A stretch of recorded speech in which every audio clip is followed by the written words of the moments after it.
The Summer Hikaru Died Episode 8 is a haunting, atmospheric chapter that deepens the mystery surrounding Hikaru's disappearance and the entity that has taken his place.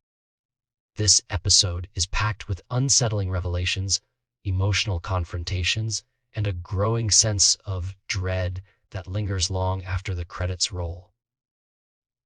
If you're searching for a full recap and ending explained, you're in the right place.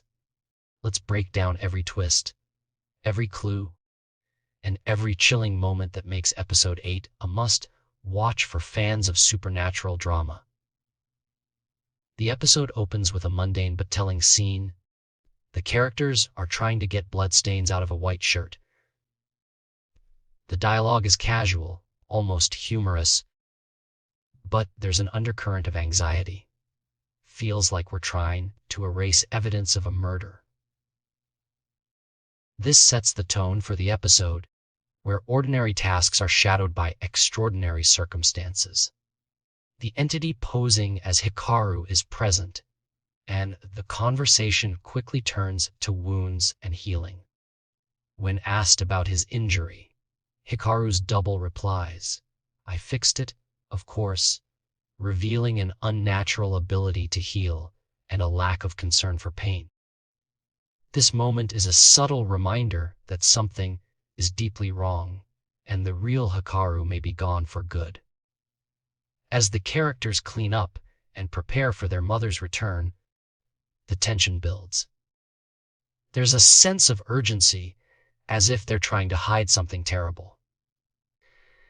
The entity's casual attitude toward violence and injury is unsettling, and the conversation shifts to a note written by Hikaru. The mention of Nonuki-sama and Nuki-sama introduces a new layer of mystery. Matsura, an older villager, has also mentioned this name, and the group begins to wonder what it means. The entity's memory is blurry, and he can't recall important details, further hinting at his inhuman nature. The episode then dives into the village's dark history. Grandpa is asked to look at the note, and his response is cryptic. He mentions Hichi-san, a figure who seems to be connected to the village's curse. The conversation reveals that Kubitachi village has a long, running curse, with murder and tragedy stretching back generations. Grandpa's words are heavy with regret, and he soon passes away, leaving the younger characters to grapple with the legacy of violence and loss. Asako, another key character, is struggling with the aftermath of recent events. Her right ear has stopped working, and even the doctor can't explain why.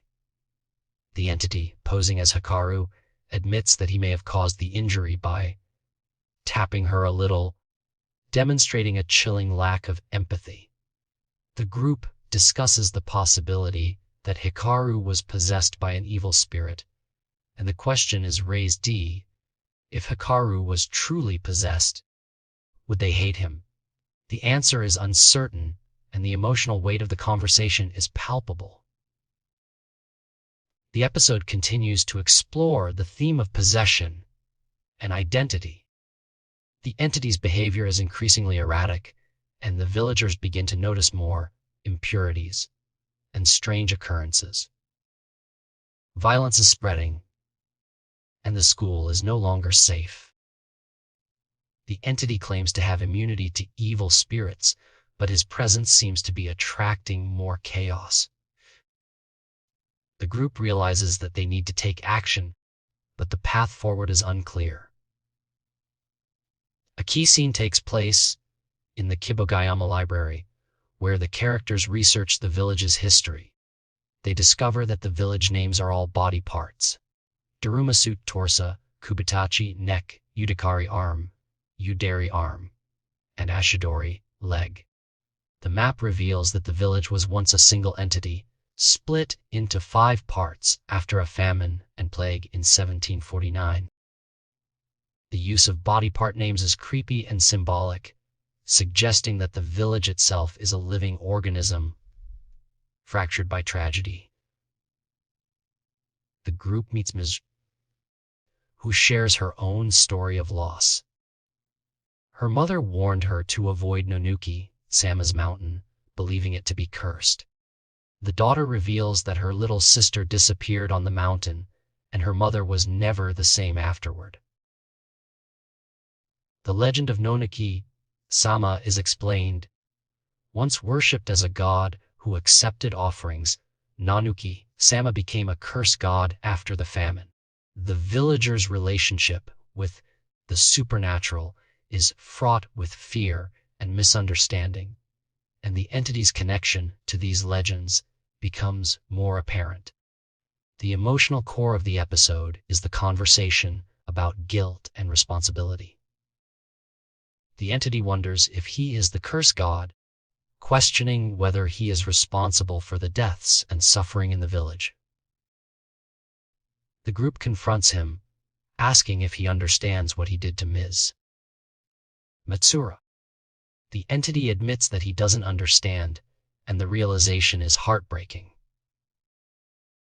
Death is heavy, and apologizing won't fix anything. The group decides to shoulder the burden together, vowing to support each other even if the entity kills again. The episode's ending is both chilling and poignant. The group resolves to investigate Old Man Takeda, hoping to uncover more about the village's curse and the true nature of Nonuki-sama. The entity entrusts a piece of himself to another character, warning that if it breaks, he may be destroyed. This moment is symbolic of the fragile balance between humanity and monstrosity, and the group's determination to protect each other is a glimmer of hope in a dark world. A new character, Sujinaka, is introduced, an ethnologist studying the village. His conversation about local souvenirs and his monster pet adds a touch of humor, but his observations about the entity are unsettling. He notes that the entity is mixed with strong ties to something abstract and inhuman. Sujinaka's investigation hints at a larger conspiracy, and his presence adds another layer of tension to the story.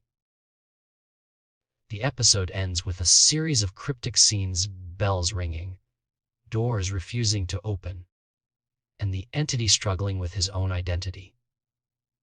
The sense of unease is overwhelming, and the group realizes that the village's curse is far from over. The entity's fate is uncertain, and the question of whether he can remain among humans is left unresolved.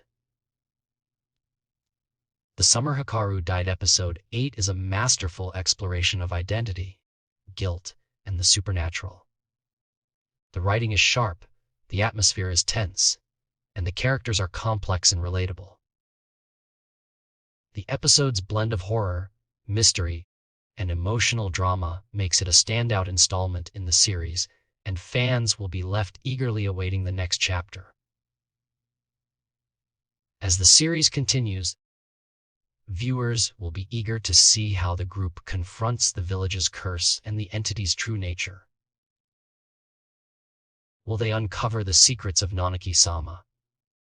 Can the entity find redemption? Or is he doomed to repeat the cycle of violence? The answers lie in the episodes to come, but for now, Episode 8 offers a compelling and unforgettable glimpse into the world of The Summer Hikaru Died.